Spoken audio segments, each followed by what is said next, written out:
Faça a sua assinatura e torne-se membro do canal. Tornando-se membro do canal, você terá acesso à minha biblioteca pessoal. Você terá acesso a um acervo com muitos livros raros, falando sobre Antigo Testamento, Novo Testamento, essênios, filosofia, ciência da religião, história do judaísmo primitivo, zoroastrismo, arqueologia, entre outros temas. Fazendo o plano de assinatura ilustre da ordem, você ganha acesso antecipado a estudos e vídeos. No plano de assinatura Grão-Mestre, você conversará comigo todos os dias sobre a minha metodologia de estudos e o que eu estou lendo diariamente, tendo a oportunidade de aprender diretamente comigo e receber todos os ensinos em primeira mão.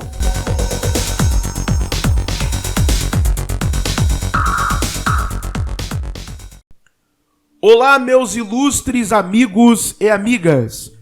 Bem-vindos a mais um vídeo no canal Verdades Ocultas da Bíblia. E hoje vamos mergulhar em um tema que para muitos cristãos é desconhecido: as investigações históricas, arqueológicas e mitológicas de Paulo em Filipos. Exatamente. Há muito tempo, diversos especialistas em análise crítica do Novo Testamento, e especificamente em relação ao tema das viagens paulinas, demonstram diversas evidências textuais e históricas que impossibilitam o apóstolo Paulo, de acordo com como está na construção do livro de Atos dos Apóstolos, ter estado na cidade de Filipos ou na colônia de Filipos. Vamos então mergulhar neste tema, as informações históricas que existem acerca de Filipos e demonstrar como que há uma impossibilidade da narrativa de Atos dos Apóstolos se demonstrar verídica em meio à apresentação destes fatos. A antiga cidade de Filipos foi fundada no século 7 antes da Era Comum por colonos gregos da cidade de Mégara, na Grécia continental, localizada na Macedônia Oriental, na costa do Mar Egeu. A cidade ficava na rota entre a Grécia e a Ásia Menor. Filipos foi uma importante cidade comercial e militar durante o período helenístico. Foi capital do Reino da Macedônia durante o reinado de Filipe II e Alexandre o Grande. A cidade foi conquistada pelos romanos em 168 antes da Era Comum e tornou-se uma colônia romana. Durante o período romano, Filipos foi um importante centro urbano e cultural. O idioma falado em Filipos era o grego. Após a conquista romana, teve como seu idioma oficial o latim. Traçando uma linha histórica e até mesmo mesclando esta linha histórica com a suposta visita de Paulo à cidade, teríamos a seguinte linha do tempo até o século II depois de Cristo. Século 7 antes da Era Comum, a fundação da cidade por colonos gregos. No século 4 antes da Era Comum, a conquista da cidade pela Macedônia. Em 168 antes da Era Comum, a conquista da cidade pelos romanos. Em 50 da Era Comum, a visita de Paulo de Tarso à cidade, onde supostamente ele fundou uma igreja cristã. Em 77 da Era Comum, a destruição da cidade por um terremoto.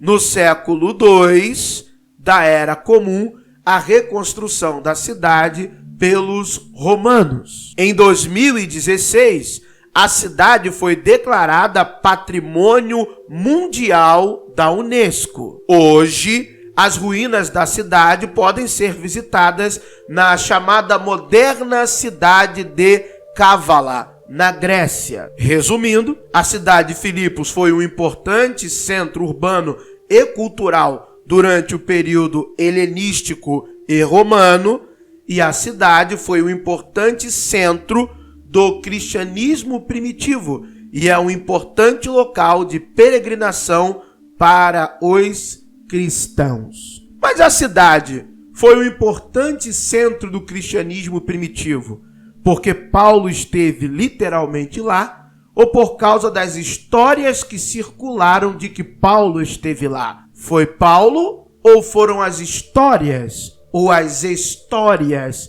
que levaram o povo a estar em Filipos a partir do século II?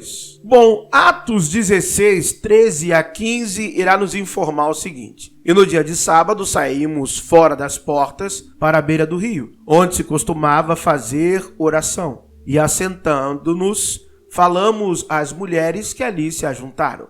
E uma certa mulher chamada Lídia, vendedora de púrpura, da cidade de Tiátira, que servia a Deus, nos ouvia.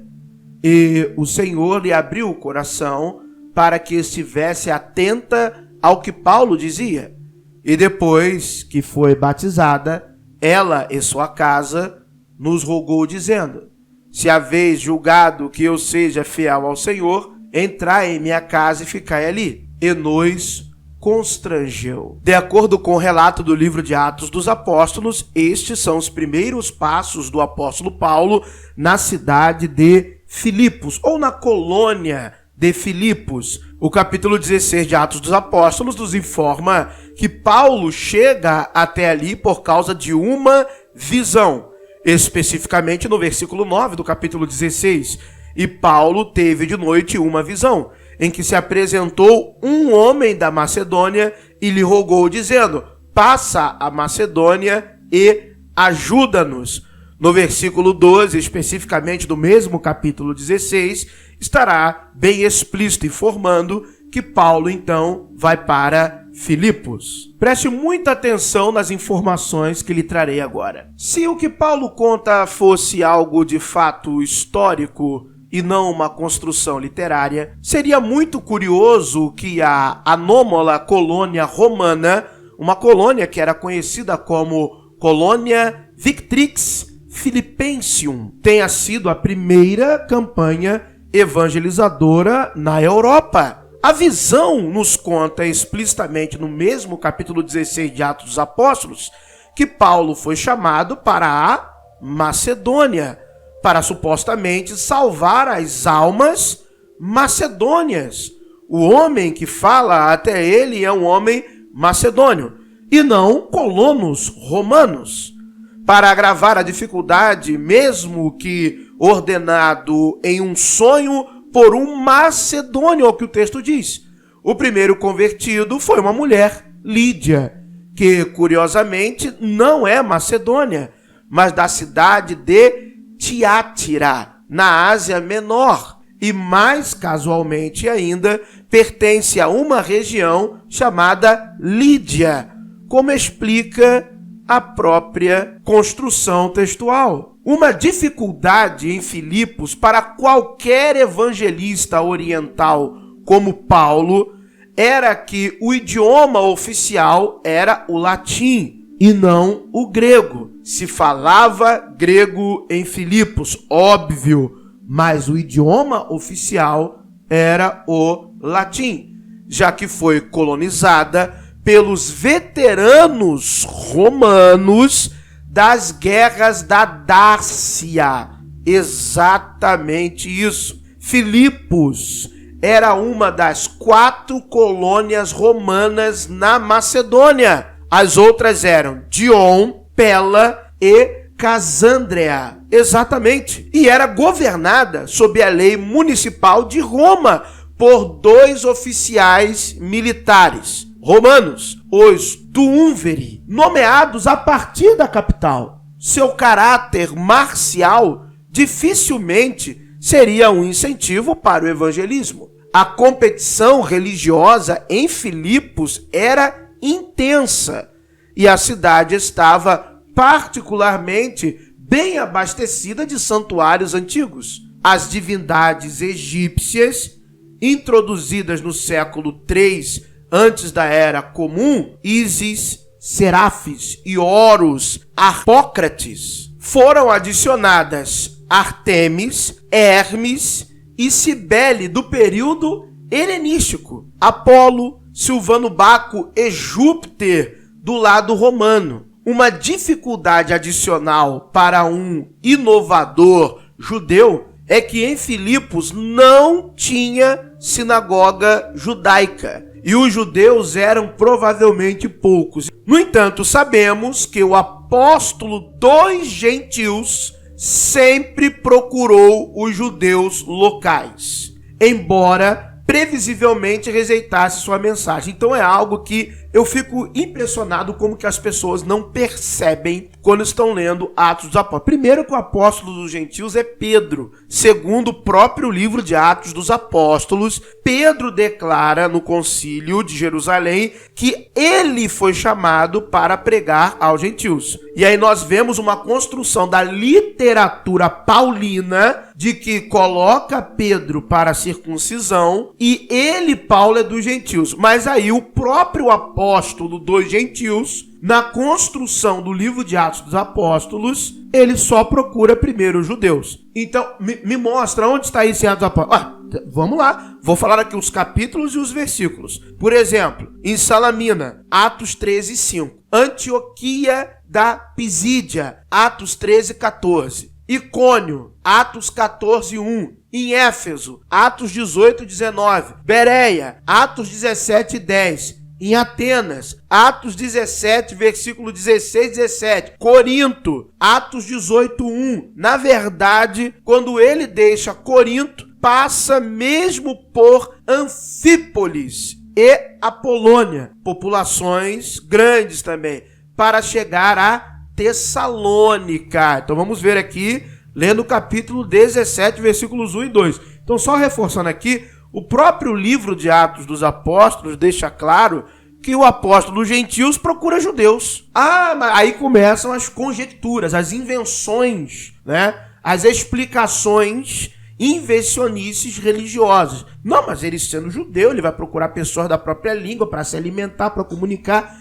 Invencionice. Ou você é o apóstolo dos gentios ou você não é. É um fato. Não vamos contrariar a lógica. E na verdade, já mostrei isso aqui em vídeos anteriores, Pedro declara expressamente que ele é o apóstolo dos gentios. Eu mostrei capítulo e versículo. Ele diz, Pedro é o primeiro que fala da graça. Isso está no próprio livro de Atos dos Apóstolos. Eu mostrei aqui. E isso é usurpado na literatura paulina. Atos 17, 1 e 2 vai dizer, e passando por Anfípolis e Apolônia, chegaram a Tessalônica, onde havia uma sinagoga de judeus. E Paulo, como tinha por costume, foi ter com eles, e por 3 sábados disputou com eles sobre as Escrituras. De forma superficial e inconsistente, o livro de Atos dos Apóstolos indica que se costumava a rezar para os lados do rio, que só poderia ser o rio Gângites. Não é o rio Ganges, não, é Gângites. Em Filipos mesmo, esse rio está lá até hoje, obviamente, na geografia do local. De acordo com a narrativa do livro de Atos, era o sábado judaico. Então somos levados a acreditar que aqueles que rezavam não se dirigiam a uma divindade do rio, mas ao Deus certo e dos judeus. E ainda, como o Senhor não era um Deus do rio, porque foi necessário ir a este. Sim, tem a história, exatamente, de divindades ou de orações que eram feitas a uma divindade local, que era realizada exatamente à beira desse rio. As orações, com certeza, poderia ter sido feitas em qualquer lugar. O motivo claro é que a história antecipa o seguinte: o batismo. Não, é porque ia batizar ali. Paulo encontra a sua heroína, uma gentia, adoradora de Deus. Aliás, já fiz um vídeo aqui também mostrando essa questão gnóstica e iniciática que o livro do Novo Testamento não consegue esconder de Paulo quando você começa a ler no grego. No grego, exatamente isso. Que esse Deus de Paulo é um Deus sincrético, é Zeus. Ele mostra isso no próprio contexto de Atos 17. É um Deus universal.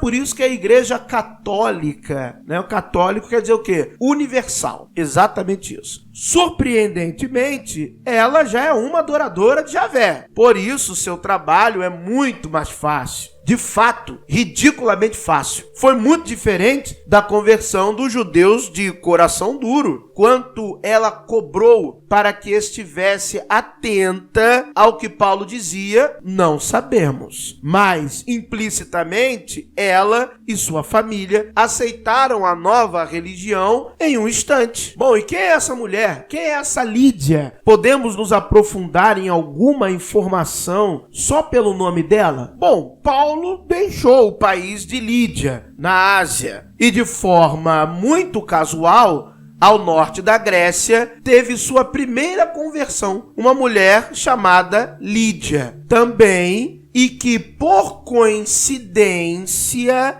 não era outra que uma nativa da Ásia Romana. O país Lídia ficava na Ásia Romana, assim como uma mulher chamada Lídia, da Lídia, se converte. Você não acha isso completamente, vamos dizer assim, judaico? De acordo com Atos, Paulo e seus companheiros habitam na casa de Lídia, mas na própria epístola aos Filipenses, esta primeira conversão nem sequer é mencionada. Isso é muito curioso isso. Então, Filipenses 4, 2 e 3. Rogo a Evódia e rogo a Sinteque que sintam o mesmo no Senhor. E peço-te também a ti, meu verdadeiro companheiro, que ajudes essas mulheres que trabalham comigo no Evangelho, e com Clemente, e com os outros cooperadores, cujos nomes estão no livro da vida. Porque nesta grandiosa ação de agradecimento às pessoas importantes em Filipos, Paulo nunca cita a boa Lídia e sua conversão fantástica. Obviamente, Lídia não é valorizada nem pelo próprio Paulo e nem pelo autor de Atos. Então, quem está trazendo uma contradição aqui?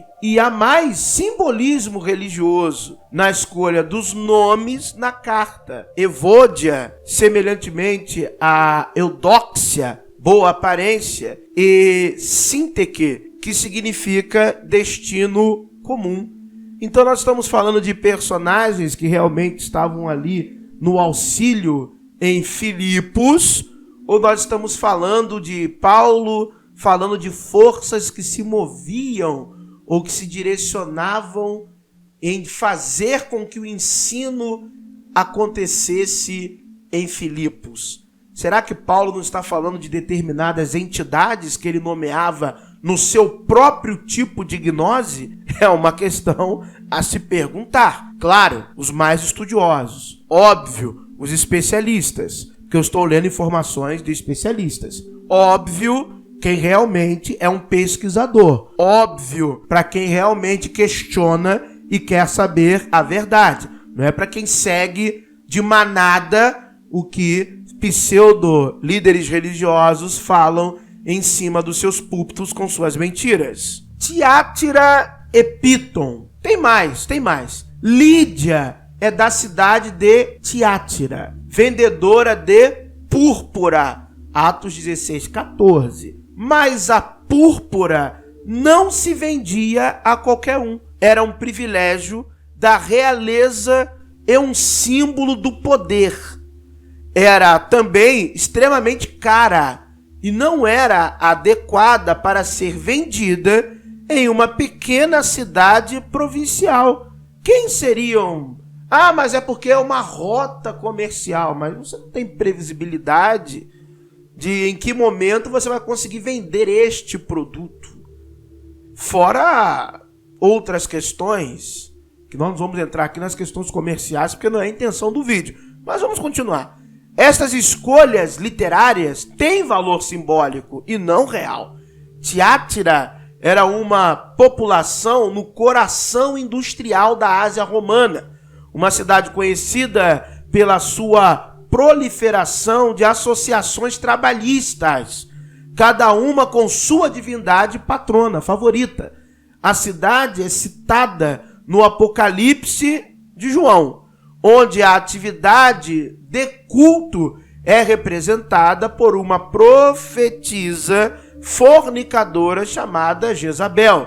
Obviamente também é algo simbólico. Sim, com o mesmo nome da rainha perversa de Israel. Ela é amaldiçoada com tribulações e infanticídio. Apocalipse capítulo 2, versículos 18 a 23. Tendo apresentado Tiátira, o autor de Atos, da mesma forma, introduz o tema de uma profetisa, Atos 16:16, em uma frase que parece ter mais do que uma semelhança casual com o clássico da literatura grega, a história de Jasão e os Argonautas. Exatamente isso. Eu já falei aqui no vídeo anterior. Atos dos Apóstolos é um livro construído. Não adianta chorar. Os maiores especialistas no tema já sabem disso. Então, vários clássicos da literatura grega, Ilíada, livro 2, livro 6, você vê inúmeros paralelos no livro de Atos dos Apóstolos. Já apresentei aqui diversas referências bibliográficas falando sobre isso. Então, estou aqui no vídeo específico. Então, você que está aí fanático, mordendo o cotovelo, não adianta chorar, não adianta reclamar. O que você tem que fazer é estudar. Exatamente isso. Estudar. Então, ora aí para o seu Deus, a sua divindade qualquer falsa, que você não crê em Deus verdadeiro nenhum, porque o seu Deus jamais te enganaria, levaria você a estudar, obviamente, a evoluir. Não é isso que é o mandamento que está lá? O exemplo do Jesus dos evangelhos, crescer na graça e no conhecimento. Então a sua ignorância já revela que você não crê em Jesus nenhum. Então vou ler aqui de novo que há um paralelo clássico, óbvio, da literatura grega, da história de Jasão e os Argonautas em Atos dos Apóstolos 16, do 16 ao 18. Vamos ler aqui o versículo. E aconteceu que, indo nós à oração, nos saiu ao encontro uma jovem que tinha espírito de adivinhação, a qual, adivinhando, dava grande lucro aos seus senhores. Está seguindo a Paulo e a nós e clamava, dizendo: estes homens que nos anunciam o caminho da salvação são servos do Deus Altíssimo. E isto fez ela por muitos dias. Mas Paulo, perturbado, voltou-se e disse ao Espírito: em nome de Jesus Cristo te mando que saias dela. E na mesma hora saiu. A história de Paulo exorcizando um espírito que corretamente o indicava como servidor do Deus verdadeiro é estranha em si mesma e abertamente um truque para movimentar a história da prisão e julgamento de Paulo. Paulo e Silas na prisão, é no mesmo capítulo 16. Mas o enredo não era feito do ar, do nada. Ele tem muitos paralelos com a literatura clássica grega, o conto de Jasão e os Argonautas. A jornada épica de Jasão foi uma metáfora para indicar a colonização da costa do Mar Negro pela Grécia, um novo mundo. Os argonautas viajaram através da sagrada Samotrácia. Logo encontraram um adivinho, Fineus, que havia sido cegado por Zeus. O deus estava zangado com ele por revelar demais. Os argonautas o resgataram das arpias e Fineus profetizou o sucesso de Jasão. Os heróis zarparam para a cidade do Velocino de Ouro, onde uma mulher sacerdotisa foi fundamental para o êxito de Jasão. A jornada épica de Paulo introduz o cristianismo para um novo mundo, a Europa. Paulo também navegou através da Samotrácia. No início de sua viagem, também encontra uma jovem que tinha espírito de adivinhação. Paulo fica irritado porque ela revela demais. Ele expulsa o demônio e resgata a mulher dos seus cafetões. Paulo permanece em Filipos, famosa pelas suas minas de ouro nas proximidades, com a ajuda de uma mulher, Lídia, sua primeira conquista cristã. Você percebeu? Você já leu Jasão e os Argonautas? E já leu Atos dos Apóstolos com atenção para perceber na estruturação da história estas semelhanças? Curiosamente, fazendo a análise das outras obras que fiz também, da Ilíada com Atos dos Apóstolos, eu mostrei claramente como que o autor ele vai mudando somente algumas estruturações da história, mas mantém os elementos originais, trocando apenas os nomes dos personagens. Bizarramente, a menina profetizou corretamente e Paulo resgata a profetisa anônima,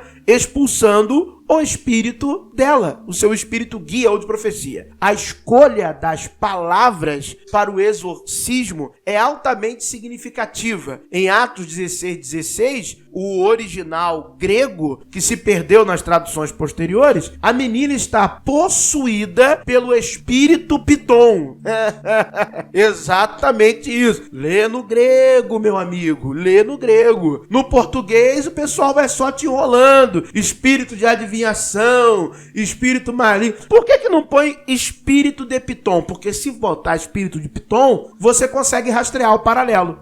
Exatamente isso, você consegue rastrear o paralelo. Vamos continuar aqui então o nosso estudo. Refere-se à serpente ou dragão que vigiava o oráculo de Delfos e foi morto por Apolo. Eventualmente, a frase veio significar um espírito que se expressou mediante um adivinho.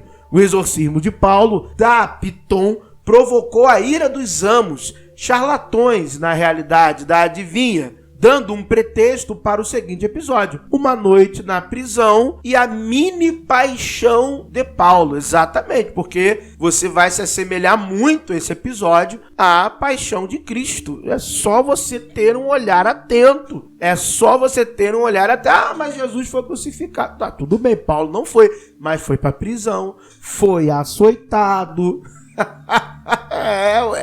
Exatamente, colocado em um madeiro, que era um junco, não necessariamente numa cruz, entendeu? E fenômenos, ou uma fenomenologia sobrenatural, a semelhança de Jesus, também aconteceu com o apóstolo Paulo. Atos 16, 19 ao 23 irá nos dizer: e vendo seus senhores que a esperança do seu lucro estava perdida, prenderam Paulo e Silas e os levaram à praça, à presença dos magistrados. E, apresentando-os aos magistrados, disseram: estes homens, sendo judeus, perturbaram a nossa cidade e nos expõem costumes que não nos é lícito receber nem praticar, visto que somos romanos. E a multidão se levantou unida contra eles, e os magistrados, rasgando-lhe as vestes, mandaram açoitá-los com varas. E, havendo-lhes dado muitos açoites, os lançaram na prisão, mandando ao carcereiro que os guardasse com segurança. A ideia de que os magistrados romanos, soldados de alta patente, por certo, seguiram a prática de atos sacerdotais judeus de rasgar as vestes, rasgar as roupas ao ouvir uma blasfêmia, é uma farsa extrema, porque isso aqui era um costume aplicado na historiografia dos sacerdotes judeus.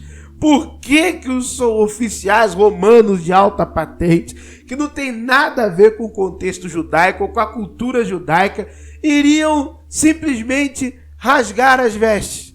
Não faz sentido algum. Claro, mas você tem que ter um olhar atento à leitura. Vamos continuar. Mas a biografia completa de Paulo em Atos é uma notória ficção. Como já falei, vários contos de Homero e outras coisas lá. O julgamento em Filipos não pode ser considerado um evento histórico, porque é pregado sobre uma base praticamente irracional de que os apóstolos e seus acólitos podem realmente ter irritado a multidão e incomodado a cidade por causa de que uma adivinha de Pitom parou de fazer os seus oráculos. Não faz sentido nenhum. Como sempre, os narradores cristãos gostam de exagerar as ideias, as indas e vindas de seus super-heróis. Atos relata que os juízes aceitaram sem questionar as acusações e ordenaram imediatamente açoitá-los. Você vai entender porque isso é um absurdo. Aliás, quando eu li a primeira vez, quando eu era garoto, eu já achei aquilo estranho. Eu falei assim, ele passa por isso tudo. Eu vou antecipar. Para depois dizer que era um cidadão romano, não faz sentido isso. Os juízes não perguntam a ele, não questionam. Qual é a sua cidadania? Você é cidadão romano? De onde você vem? Mas vamos continuar aqui. Paulo e Silas, mas não Timóteo e Lucas, só Paulo e Silas que estavam ali e passaram por isso, nesse episódio. Se submetem ao castigo, são colocados na prisão e só então, depois de uma noite no tronco, alegam seus direitos como cidadãos romanos. Não dá. O autor da história sabe que a história entraria em colapso se o herói tivesse reivindicado desde o início seus direitos, porque sofrer por amor a Cristo. O julgamento como de Cristo, os açoites e o encerramento proporcionam o ambiente para uma libertação solene nas orações da meia-noite, que causam um terremoto tão localizado e preciso que só abre as fechaduras das portas e solta as amarras. Não acaba com a cidade, não. É só um pequeno abalo sísmico bem leve e concentrado naquele cárcere. E ao contrário de Pedro, liberto por um anjo de uma prisão em Jerusalém,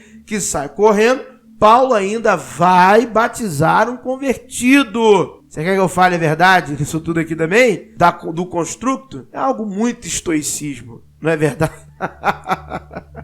Não é a cara de um estoico também isso aqui? Vamos continuar a leitura. Tem mais? Claro que tem mais. Atos 16, 24 ao 29 vai dizer: o qual, tendo recebido tal ordem, os lançou no cárcere interior e lhes segurou os pés no tronco. E por perto da meia-noite, Paulo e Silas oravam e cantavam hinos a Deus, e os outros presos os escutavam. E de repente sobreveio um tão grande terremoto que os alicerces do cárcere se moveram, e logo se abriram todas as portas e foram soltas as prisões de todos. Olha só. E, acordando o carcereiro e vendo abertas as portas da prisão, tirou a espada e quis matar-se, cuidando que os presos já tinham fugido. Mas Paulo clamou com grande voz, dizendo: não faças nenhum mal, que todos aqui estamos. E, pedindo luz, saltou dentro e, todo trêmulo, se prostrou ante Paulo e Silas. Como sabia Paulo que o carcereiro havia sacado sua espada e estava pronto para suicidar-se